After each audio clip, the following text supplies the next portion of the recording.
Penelope Havana. Are you the inside leg guy now? I'm going to squeeze it with my thighs kind of guy. Do the thigh clamper. Havana, onana. All I right. just felt like I needed to do that since we're like basically crossing legs here. Hey, I'm Brandon.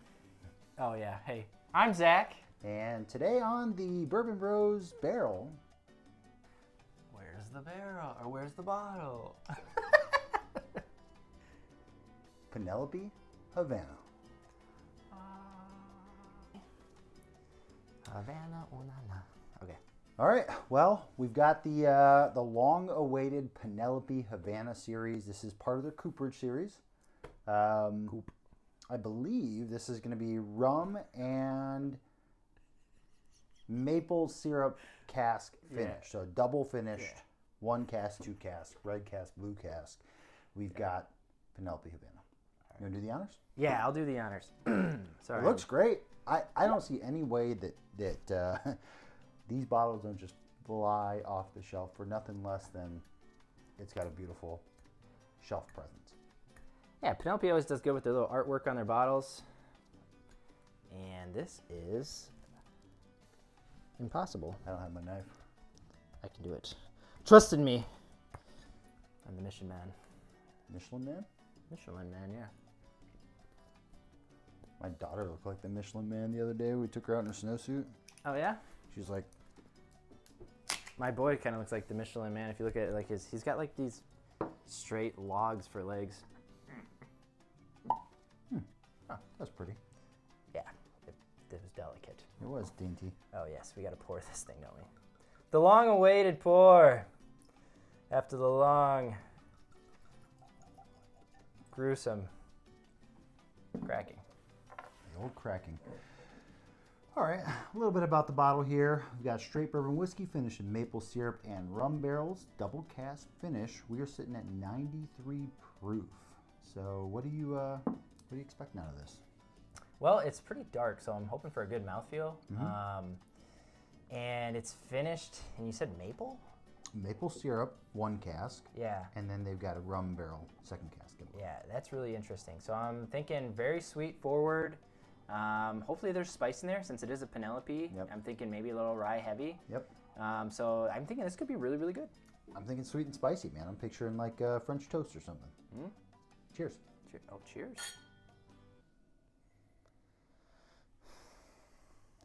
It smells Rye. It smells rye forward, but it smells like, I guess I'm on the buttery thing, man. It smells like that kind of brown butter with some sugar in there, I guess. What I was thinking is, it on that kind of brown side is like a graham cracker crust almost. Yeah, graham cracker's a good one. Yep. Cinnamon graham cracker. No, I'm laughing because of the taste. Wow. Sweet? Yeah, it's exactly what we just said it would be. It is very sweet. Artificially sweet, confection sweet. That's straight bourbon. That's straight bourbon. That's maple syrup with a little bourbon in it. This feels like something that goes into coffee. Yeah, that is, wow, that is sweet. That is... it does have a spice at the end, too. That's a complex whiskey. I guess that's probably finishing at its finest, right? If that's straight bourbon and they haven't added anything to it, Yeah. it's kind of wild to think it can be that sweet. Yeah. I am enjoying it. What's the downside to you? I have one downside that so far that I've picked out. I'm not a big fan of here. Let me...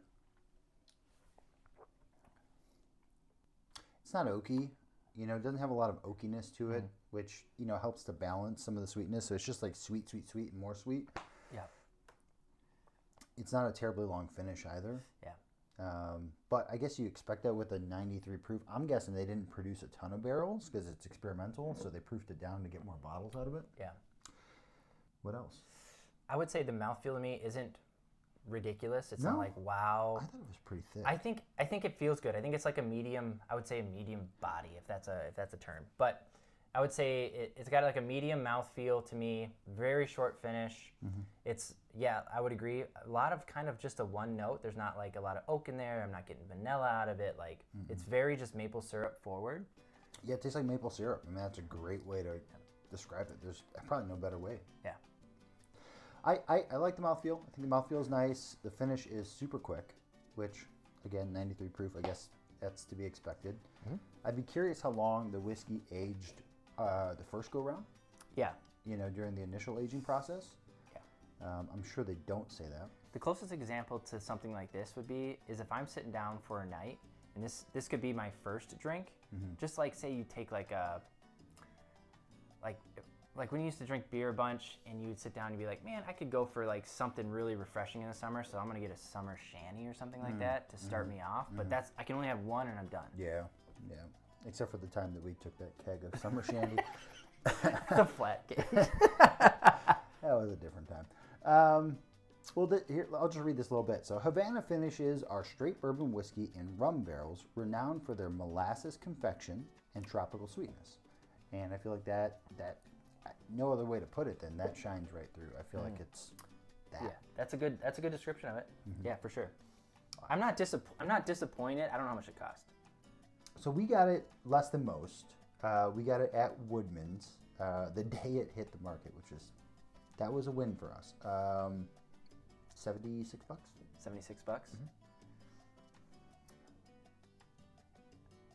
I don't know. I think it's worth it. You think so? Yeah. I think it's worth it, but it's definitely different. It's not going to be everyone's palate. I am not surprised it has mixed reviews. Yeah. It's not straight bourbon. It's straight bourbon finished twice in things that are trying to very intentionally give you Those a specific flavor. Yeah. If that's the intentionality and you bought it for that reason, I think it delivers. I wish it was spicy. I wish it had more heat to it. I wish it did. Yep. Yeah. But on what it does, I think it does it well. Yeah. If this had a higher proof to it and maybe aged a little longer in like an oak barrel, I think this could really, really shine. Yeah. Yeah. No, it's definitely unique. You want to run it back? Yeah, let's run it back. Yeah, nose for me, I want to say nose was strong for me. Yep, I agree. Nose is strong. Palate? Palate? No, you palate. Oh, okay. No, me palate. Palate, I'm going to say strong. Yep, I'm going strong on the palate. It delivered what I expected and then some. Yep, delivered what I expected, but very specific to expectations of the bottle. So I'm going to also say strong. And finish? Finish, I'm going to go weak on finish. Yeah, weak on finish. Havana, una na. All right. Well, another rendition of the Penelope Cooperage series in the books here. We've only got one left. We got to find that Rio. We do have to find that Rio. We see it in a lot of raffles, but we never get a chance to get it. Maybe we'll get it today. Who knows? For now, I'm Brandon. I'm Zach. And this is the whiskey on the Bourbon Bros barrel. Yep. See you next time. We'll never do that again.